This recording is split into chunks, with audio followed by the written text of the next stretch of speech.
Hey man, say man, it's your boy Big Dreams. Welcome back to the channel. Before we carry on any further with this video, make sure y'all like, make sure y'all comment, most importantly, make sure y'all subscribe and hit that post notification bell. Set it to all, man. We is back with another banging video, back with another reaction video, man. And today we are reacting to how Boosie beat his federal gun case after photos hit the internet, man.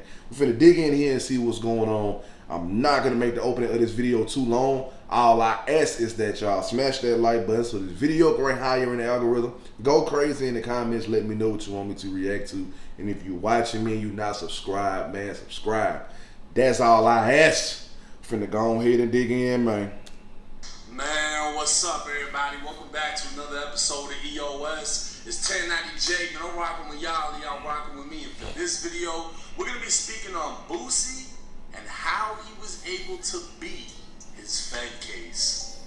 Boosie, a southern rap legend hailing from the streets of Louisiana's South Baton Rouge.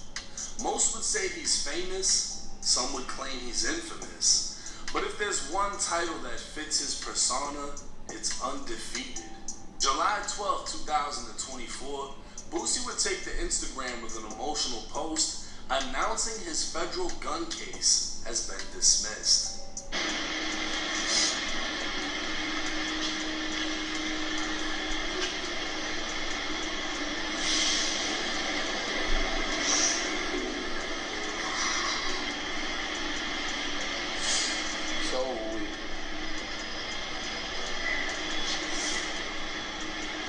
Good sucker ass niggas. Hate man, bitch ass. He'd give all glory to God, saying thank you. You never leave me. You make a way out of no way. You made me beat South Baton Rouge. You made me beat cancer. You made me beat death row. You made me beat gunshots. You made me beat Fed cases. You forgave my sins. Back in May of 2023, an undercover San Diego police officer was conducting intelligence gathering through Instagram. Specifically, he was investigating an account named KP2 Market Made. It belonged to a documented... Listen, let me say this real quick. For all y'all fools, y'all young fools that think posting every single last thing you do on Instagram is the way, understand that the feds be on there. And if they run across it, you are an investigation. So be careful of what you post.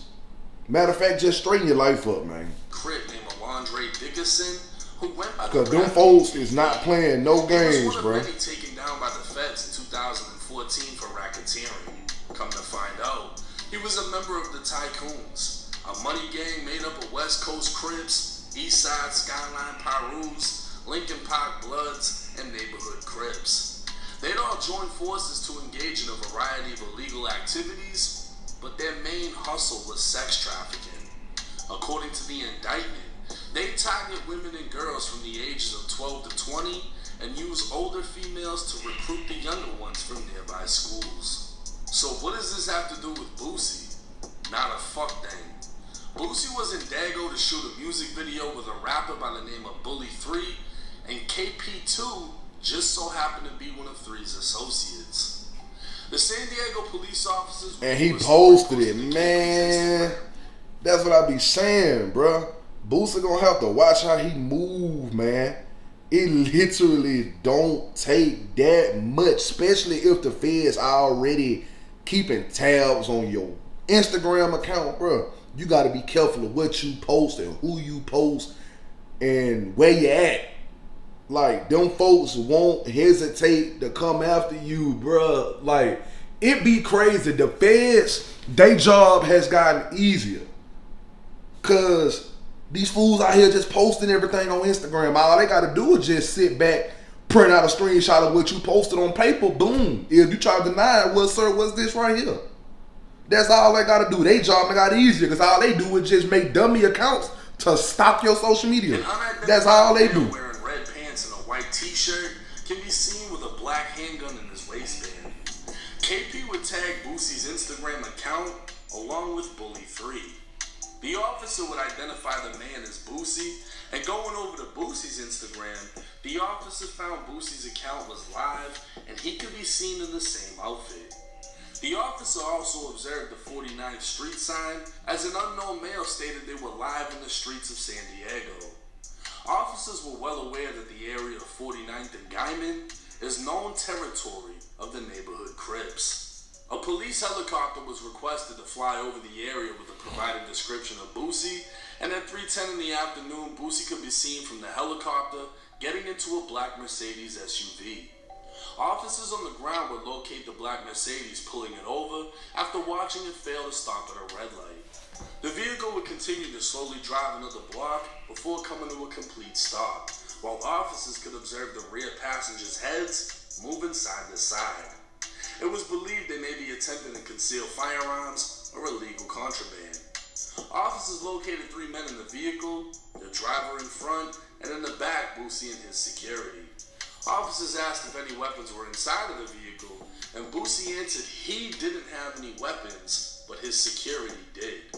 His security would point to the right side of his body where he wore a black satchel. Everyone was removed from the vehicle and placed in handcuffs as officers located a 9mm Hellcat inside of the satchel. Officers would find a Glock 19 inside of the vehicle on the seat between where Boosie and his security sat. Boosie, his security, and his driver would all be taken to the San Diego Police Department for further processing and investigation. During processing, Boosie yelled at his security and asked why he told the police the gun was on the seat. Officers then heard Boosie say, "You told me they were in the bag." Officers would locate videos in which they were able to produce screenshots of Boosie walking around with a gun in his waistband. A search of Boosie's criminal history would reveal he's a convicted felon, and Boosie would be charged with felony firearm possession for the Glock 19. And I'm going to tell y'all what's so crazy about them screenshots that the feds obtained. They weren't even necessarily, in what it looks like here, they wasn't even investigating Boosie. The dude just so happened to take a picture of Boosie, and the feds got a hold of it. They was able to do some digging and uncover who it actually was. Saw that he had a gun tucked in his pants, did some background research, found out he's a convicted felon. He has past major cases in the doggone system, and boom, just got him on some craziness. I'm telling you, bro, the feds' job is probably 3 times easier than what it was at one point in time, because literally, bro, in order to catch a lot of people and what they got going on, all they do is just make dummy accounts on whatever social media platforms it is that you get on and you post on, and they will literally sit there, print out screenshots of every story, every picture, every caption. If you a rapper, every single last lyric, your videos, everything. They might try to go back 10, 15 years and dig up a video or something you said in this song, then they use against you, bro. Like, it's so crazy, bro. Like, that's why I be saying, nah, bro, and it be crazy how so many people are so comfortable with posting stuff that you probably need to keep to yourself on the internet. Like, it's wild, bro. But listen, I'm glad Boosie was able to beat his case. Don't get me wrong, but he gonna have to be careful how you move going forward, who you be around, and everything, bro. Because, man, once you a part of the system, once them folks know you done got so much history started from years ago up until now, bro, you gonna always be somebody they look into. And the moment you slip up, they gonna come get you. June 14th, they gonna come get you. Boosie would attend, and they're not gonna have a problem doing it. He'd be receiving a plea deal, ending with probation. As Boosie made his way to the podium, the courts were interrupted by the feds, who announced an indictment and took Boosie into custody for being a felon in possession of a firearm. In less than 2 weeks, Boosie would walk out of MCC San Diego on pretrial release, the equivalent of bond in a state case, and for that, Boosie would have to pay $100,000. With evidence photos already making their way to social media, and the fact that the feds have a 98% conviction rate, the fans, the streets, and the internet expected Boosie to be sentenced to federal prison. Well, Boosie and God must be the other 2%. Megan Blanco, one of Boosie's attorneys, would file a motion to dismiss the case. And how was she gonna do that? USA versus Duarte. Stephen Duarte, aka Shorty, is a California man who in 2020 was arrested for being a felon in possession of a firearm after being seen by police throwing a handgun out of a moving vehicle. He'd be indicted by a grand jury, to which they looked through his 5 previous felony convictions for vandalism, felon in possession of a firearm, possession of a controlled substance, and 2 other convictions for evading a peace officer. Duarte would take the case to trial, receiving 51 months in federal prison, to which he would appeal. Duarte's appeal would state it's unconstitutional to strip him of the Second Amendment right, as he's never been convicted of a crime of violence. See, back when the Second Amendment was written, in 1791, only the most serious of crimes would prevent someone from possessing a firearm again, such as murder. And in those times, it was likely you'd be sentenced to death anyways, so you didn't need to worry about getting your musket back. But nowadays, a lifetime ban follows any felony conviction for a list of offenses that didn't even exist back then. So Duarte's criminal history of vandalism, felon in possession of a firearm, possession of a controlled substance, and fleeing a police officer would have been considered misdemeanor petty crimes or just flat out didn't exist as crimes in the late 1700s. Based on that, Duarte would appeal his conviction as his crimes did not meet the founding fathers' standard of being worthy of a lifetime firearms ban, permanently depriving him of his Second Amendment right, and the Ninth Circuit Court of Appeals would rule in his favor. Stephen Duarte's case would be overturned, he'd be released from federal prison, and the courts would rule non-violent felons in America who have completed their original sentence for the crimes they've committed do have the right to possess firearms. So what does this mean for Boosie? As many of you know, Boosie was once arrested for murder. It was suspected Boosie ordered a 15-year-old hitman named Marlo Mike to commit a series of killings on the rapper's behalf. These murders would later be highlighted in Boosie's song, Murder Was the Case. They said, "We got you on 6 bodies in 2 attempts. I said, sir, you lying, cause I don't do attempts." Boosie would fight his case from death row in the Louisiana State Penitentiary known as Angola. Nicknamed the Alcatraz of the South, or the Angola Plantation, this is one of the few prisons left in America that merely visiting will make you think you were witnessing slavery from 200 years ago. Boosie fought his case just a short distance from the execution chamber, and in 2012 was acquitted of all charges. So while the history behind Boosie may seem violent, his actual criminal history only has 3 convictions for possession of a controlled substance with intent to distribute, bringing illegal contraband into a prison, and criminal conspiracy to incite a felony.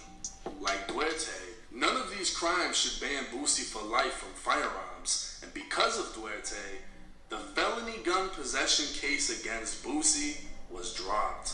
Looking back at Boosie's post, he thanked God for beating South Baton Rouge, for beating cancer, for beating death row, for beating gunshots, and now for beating his Fed case. And like I said in the beginning, while some would say he's infamous, there's one title that fits Boosie's persona. It's undefeated. Now, as I've said in multiple videos, Boosie is one of my favorite rappers. If you grew up in the South at any motherfucking You grew up time, out there, Boosie, for sure. you know how big of an influence Boosie has been. A lot of people in the South were raised on his music. And this isn't just a win for him. It's a win This for is the a people. win for all felons in America. Because the second you're found guilty of a felony, you're told you can't possess firearms ever again unless you have your rights restored. But even then, certain states have certain charges that they'll never let you restore. So it's like they've just found ways to make it to where you can never access firearms again. But because of this new court ruling, and I want to be clear, this doesn't mean everyone can just walk around with guns now. This is going to go in front of the Supreme Court, and they're going to actually have to figure out what the fuck to do and adjust some of these laws, because it's even been said some violent felons even may get their rights back to possess firearms. Most likely as long as you're not out here just killing people. You know what I mean? But something along those lines, rights are going to be coming back. And me personally, I look at it like this. If we have a president who's a felon, this might also be one of the leading things that makes a president want to fight for felons to get their rights back. Because now a president understands what it's like to be one. But this case, it was just such a curveball because Boosie wasn't affiliated with the neighborhood. He emphasized that point. My boy said our president understands what it's like to be one. Like, sir, what? He doesn't know who's who. And one he put emphasis on that when he said that. Like, yo.